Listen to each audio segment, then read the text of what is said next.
Welcome back to day 13 discipline diary. And ನಾನು ಇದೇ ಥರ ಕಂಟಿನ್ಯೂಸ್ ಆಗಿ ಒಂದು ಡೈಲಿ ಯೋಗ ಅಪ್ಡೇಟ್ಸ್ ಈಗ ಕೊಡ್ತಾ ಇದ್ದೀನಿ ಬೆನಿಫಿಟ್ಸ್. ಆ್ಯಂಡ್ ಇದೇ ಥರ ಅದೇ ರೆಗ್ಯುಲರ್ ಒಂದು ಬೆನಿಫಿಟ್ಸ್ ಕೊಡ್ತಾ ಇದ್ದೀನಿ ಗೈಸ್. ಆ್ಯಂಡ್ ಮತ್ತು ಇವತ್ತಿನ ಡೇ ಸ್ಟಾರ್ಟ್ ಮಾಡೋಕ್ಕಿಂತ ಮುಂಚೆ ಇವತ್ತು ಬೆಳಗ್ಗೆ ಒಂದು ಅಂಗಡಿಯಲ್ಲಿ ಒಂದು ಇನ್ಸಿಡೆಂಟ್ ಬಂದಿತ್ತು. ಆ್ಯಂಡ್ ನಾನು ಒಂದು ಬೆಳಗ್ಗೆ ಒಬ್ಬರು ಸೈಕ್ಲರ್ಸ್ ಅವರು ರೆಗ್ಯುಲರ್ ಟೀ ಹತ್ರ ಶಾಪಲ್ಲಿ ಡೈಲಿ ನಮ್ಮ ಟೀ ಕುಡಿಯೋಕ್ಕೆ ಬರ್ತಿದ್ರು.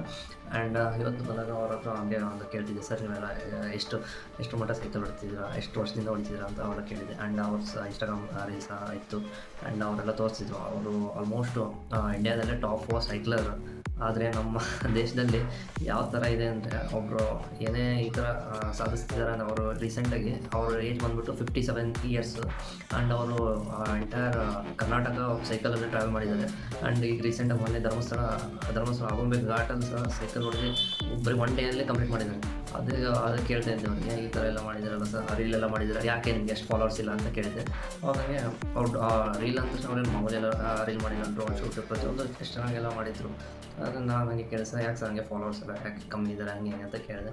ಏನು ಮಾಡ್ತೀಯಪ್ಪ ಜನ ಇಂಥ ಪ್ರೋತ್ಸಾಹ ಇದಕ್ಕೆಲ್ಲ ಕೊಡೋಲ್ಲ, ನಾವು ಎಷ್ಟೆಲ್ಲ ಸಾಧನೆ ಮಾಡಿದ್ರು ಇಂಥಕ್ಕಿಂತ ಈಗೆಲ್ಲ ಟ್ರೆಂಡ್ ಎಲ್ಲ ಚೇಂಜ್ ಆಗಿಬಿಟ್ಟಿದೆ. ಡ್ಯಾನ್ಸ್ ಮಾಡೋರು ಶಾರ್ಟ್ಕಟ್ ಬರ್ತಾರೆ, ಇದು ಫೇಮಸ್ ಆಗ್ತಿದ್ದಾರೆ. ನಮ್ಮಂಥರ ಎಲ್ಲಪ್ಪ ಬಿಡಪ್ಪ, ನಮಗೆ ಸ್ಯಾಟಿಸ್ಫೈ ಇದೆ, ನಾವು ಡಿಸಿಪ್ಲಿನ್ ಆಗಿದ್ದೀವಿ, ನಾವು ಕನ್ಸಿಸ್ಟೆನ್ಸಿಯಾಗಿ ಡೈಲಿ ಸೈಕ್ಲಿಂಗ್ ಮಾಡ್ತೀವಿ.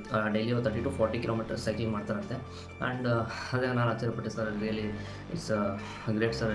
57 ಏಜಲ್ಲಿ ಇಷ್ಟು ಇದು ಮಾಡ್ತಿದ್ದಾರೆ ಅಂದರೆ ಅವರು 57 ನಂದು ಇನ್ನೂ ಕಮ್ಮಿಯಪ್ಪ, ನನಗಿಂತ ಇನ್ನೂ 65 ಏಜರ್ಸ್ ಎಲ್ಲ ಅವ್ರ ಜೊತೆಗೆ ಸೈಕ್ಲರ್ಸ್ ಇದ್ದಾರಂತೆ. ಆ್ಯಂಡ್ ಜೂನಿಯರ್ಸಿಗೆಲ್ಲ ಅವರೆಲ್ಲ ಕಮ್ಮಿ ಸೈಕ್ಲಿಂಗ್ ಮಾಡ್ತಿದ್ದಂತೆ. ಅವರಿಗೆಲ್ಲ ಅವರು ಬುದ್ಧಿ ಹೇಳಿ ಸೈಕ್ಲಿಂಗ್ಸ್ ಎಲ್ಲ ಈಗ ಒಂದು ದೊಡ್ಡ ಟೀಮೇ ಕಟ್ಟಿದ್ದಾರೆ. ಆ್ಯಂಡ್ ರಿಯಲಿ ನಾವೆಲ್ಲ ಯಾವ ಇದರಲ್ಲಿ ಇಂಡಿಯಾದಲ್ಲಿ ಯಾವ ಥರ ಎದಕ್ಕೆ ಪ್ರೋತ್ಸಾಹ ಕೊಡ್ತಿದ್ದೀವಿ ಅಂದರೆ, ರಿಯಲಿ ಯಾವುದೋ ಒಂದು ಶಾರ್ಟ್ಕಟ್ಟಲ್ಲಿ ಏನೋ ಅವ್ರ ಲೈಫಲ್ಲಿ ಏನು ಇರೋದೇ ಇಲ್ಲ, ಒಂದು ಜಸ್ಟ್ ಒಂದು ಫಿಲಮಿಂದ ಆ್ಯಕ್ಟಿಂಗ್ ಮಾಡ್ತಾರೆ ಅಂಥವ್ರಿಗೆ ನಾವು ಪ್ರೋತ್ಸಾಹ ಕೊಡ್ತೀವಿ. ಆ್ಯಂಡ್ ರಿಯಲಿ ಇಂಥವ್ರಿಗೆಲ್ಲ ಪ್ರೋತ್ಸಾಹ ಕೊಡಲಿಲ್ಲ ಅಂದರೆ ನಾವು ನಿಜ ಇಂಡಿಯಾ ಭಾಳಷ್ಟು ಎಂಟರ್ಟೈನ್ಮೆಂಟ್ ಕಡೆಗೆ ಹೋಗೋ ಚಾನ್ಸಸ್ ಇರುತ್ತೆ. ಆ್ಯಂಡ್ ಇದರಿಂದ ಕಲ್ತಿರೋದು ಏನಂದರೆ, ನಾವು ಸಾಕಷ್ಟು ಬದಲಾವಣೆಯನ್ನು ತಿಳ್ಕೊಬೇಕಾಗುತ್ತೆ. ರಿಯಲಿ ಇಂಥವಕ್ಕೆಲ್ಲ ಸಪೋರ್ಟ್ ಮಾಡಿದರೆ ನೆಕ್ಸ್ಟ್ ಜನರೇಷನಲ್ಲಿ ಹೆಲ್ಪ್ ಆಗ್ಬೋದು. ಬಿಕಾಸ್ ಅವ್ರು ಮಾಡ್ತಿರೋದು ಹೆಲ್ತ್ ಆ್ಯಂಡ್ ವೆಲ್ತ್ನೆಸ್ ಬಗ್ಗೆ. ಆ್ಯಂಡ್ ನಾವು ನೋಡ್ತಿರೋದು ಜಸ್ಟ್ ಇನ್ಸ್ಟಾಗ್ರಾಮ್ ಯಾವುದೋ ಪುಣ್ಯ ಡ್ಯಾನ್ಸಿಗೆ ಅದಕ್ಕೆ ಇದಕ್ಕೆ ಫಾಲೋ ಮಾಡಿ ಇದು ಮಾಡ್ತಾಯಿದ್ದೀವಿ ಅಂತ ಇವತ್ತು ತಿಳ್ಕೊಂಡೆ ಗೈಸ್. ಆ್ಯಂಡ್ ಇವತ್ತಿನ ಡೇ ಬಂದುಬಿಟ್ಟು ವಜ್ರಾಸನದಿಂದ ಸ್ಟಾರ್ಟ್ ಮಾಡೋಣ. ಬನ್ನಿ ಗೈಸ್, ಇದು ವಜ್ರಾಸನ ಬೆನಿಫಿಟ್ಸ್ ಹೇಳ್ತಾ ಹೋಗ್ತೀನಿ. ಹಾಗೆ ಇವತ್ತಿನ ಯೋಗ ಡೇ ಬಂದುಬಿಟ್ಟು ವಜ್ರಾಸನ ಅಂತ. ಆ್ಯಂಡ್ ವಜ್ರಾಸನ ನೀವು ಭಾಳಷ್ಟು ಕೇಳಿರ್ಬೋದು. ಆ್ಯಂಡ್ ನೀವು ಸಾಕಷ್ಟು ಜನ ಈಗ ಊಟ ಆದಮೇಲೆ ಡೈಜೆಷನ್ ಪ್ರಾಬ್ಲಮ್ ಆ ಥರ ಎಲ್ಲ ಇರ್ಬೋದು. ಆ್ಯಂಡ್ ಇದನ್ನು ನೀವು ಡೈಲಿ ಊಟ ಆದಮೇಲೆ 1 hour 10 minutes ಮಾಡಿದರೆ ಸಾಕು, ಹೊಟ್ಟೆಲಿ ಯಾವುದೇ ಪ್ರಾಬ್ಲಮ್ ಇರೋದಿಲ್ಲ. ಆ್ಯಂಡ್ ಇದು ಸ್ಟೆಪ್ ಬೈ ಸ್ಟೆಪ್ ಹೇಗೆ ಮಾಡೋದು ಅಂತ ತಿಳ್ಕೊಂಡು guys. And let's watch the video.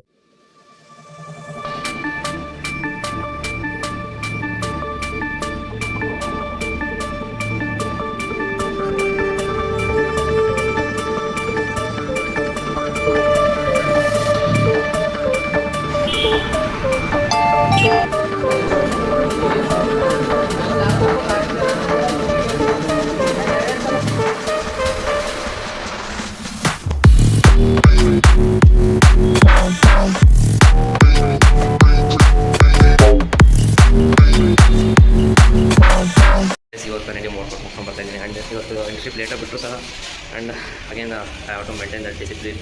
That's why I still here guys. And that's why ಭಾಳಷ್ಟು ಜನ ಒಂದು ಟೈರ್ಡ್ ಆದ ತಕ್ಷಣ ಬಿಡ್ತಾರೆ. ಆ್ಯಂಡ್ ಡಿಸಿಪ್ಲಿನ್ ಅನ್ನೋದು ಜಸ್ಟ್ ಕಂಟಿನ್ಯೂ ಮಾಡೋದೇ ಗೈಸ್, ದಿನನಿತ್ಯ.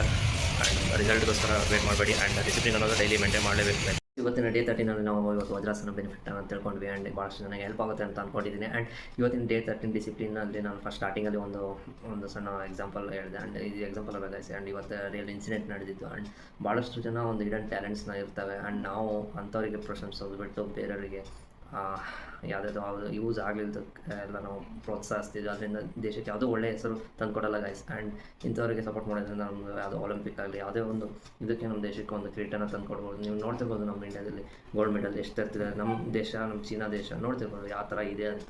ಜಸ್ಟ್ ಕಂಪ್ಯಾರಿಸನ್ ಮಾಡಿ ಗೈಸ್. ಯಾಕಂದರೆ ನಾವು ನೋಡ್ತಿದ್ದೀವಿ ಈಗ ಆಲ್ರೆಡಿ ಭಾಳಷ್ಟು ವರ್ಷದಿಂದ ನಮ್ಮ ದೇಶಕ್ಕಿಂತ ಬೇರೆ ದೇಶಗಳವರು, ಚೀನಾ, ರಷ್ಯಾ ಅವರೆಲ್ಲ ಈಗ ಎಷ್ಟು ಗೋಲ್ಡ್ ಮೆಡಲ್ಸ್ನ ಎಲ್ಲ ತೊಗೊಳ್ತಿದ್ದಾರೆ ಒಲಿಂಪಿಕ್ಸಲ್ಲಿ. ನಮ್ಮ ಇಂಡಿಯಾನು ತೊಗೋಬೇಕಂದ್ರೆ ನಾವೆಲ್ಲ ಎಂಥವ್ರಿಗೆ ಪ್ರೋತ್ಸಾಹಿಸ್ತೀವಿ ಅಂತ ನಾವು ಫಸ್ಟ್ ಪ್ರಶ್ನೆ ಮಾಡ್ಕೋಬೇಕು guys.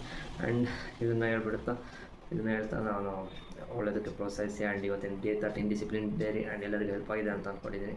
And see you in the day 14 with same benefit, yoga benefit. And again I come with the same. And I think ನಾನು ನಾಳೆ ಮಾಡೋಕ್ಕಾಗಲ್ಲ ಅನಿಸುತ್ತೆ. ಆ್ಯಂಡ್ ಒಂದು ದಿವಸ ಬಿಡಲಿಲ್ಲ ಅಂದರೆ ಅದು ಏನು ಮಾಡೋಕ್ಕಾಗಲ್ಲ. ಮತ್ತು ಡೇ 14ನಲ್ಲಿ ನಾನು ಒಂದು ಸ್ವಲ್ಪ ಇಂಪಾರ್ಟೆಂಟ್ ಇದರಿಂದ ನಾನು ನಾಳೆ ಮಾಡೋಕ್ಕಾಗಲ್ಲ. And but again I continue with the same discipline. ಒಂದು ದಿವಸ ಬಿಟ್ಟಿಲ್ಲ ಅಂದ ತಕ್ಷಣ ಮತ್ತೆ ನಾವು ಡಿಸಿಪ್ಲಿನ ಮರ್ತೋಗ್ತಿದ್ದೀವಿ ಅಂತ ಅಲ್ಲ. ಮತ್ತು again that's again come back with the same line, the same motive.